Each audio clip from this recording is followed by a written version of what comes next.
Ieri sera difatti il ponte è stato chiuso per più di 5 ore, abbiamo creato un disagio enorme sia sulle Fettine che su tutto il territorio nostro, difatti abbiamo subito centinaia di telefonate da tantissime persone e per fortuna che è successo di domenica. Un camper che sbanda e si schianta contro la spalletta facendo piombare sul greto del Piave 21 metri di balaustra del ponte di Vidor, un danno tale da richiedere la chiusura immediata del ponte con conseguenze pesantissime sulla viabilità dell'intera area, traffico in tilt fino a notte e code chilometriche con le auto costrette ad attraversare il fiume o a Fener 9 km più a nord o a Ponte della Priula 20 km a sud.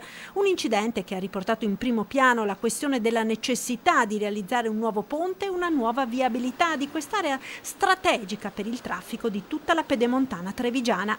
Il progetto c'è, ma dal 2015 tutto è bloccato per mancanza di fondi. Il territorio, non Vidor solo, ma tutto il territorio e i comuni limitrofi hanno bisogno di una viabilità nuova. Questo è ormai urgente, non si può più rimandare questo progetto. Il progetto è già pronto, basta trovare i soldi per andare avanti con l'esecutivo. Il ponte di Vidor è del 1910, ma anche le strade della zona hanno più di 100 anni. Tutto è stato progettato e costruito per la situazione che c'era allora. Ora Vidor soffoca sotto il peso di un traffico, soprattutto pesante, aumentato enormemente. Per il centro di Vidor passano dai 16 ai 18 mila veicoli, di cui 22.000-2.500 sono mezzi pesanti che transitano nel territorio, non sono mezzi del nostro territorio, quindi hanno solo il passaggio. Dopo il crollo del parapetto il ponte è stato messo provvisoriamente in sicurezza, ma per l'intervento definitivo saranno necessarie nuove interruzioni alla circolazione, probabilmente con il senso unico alternato, e ci saranno quindi nuovi disagi.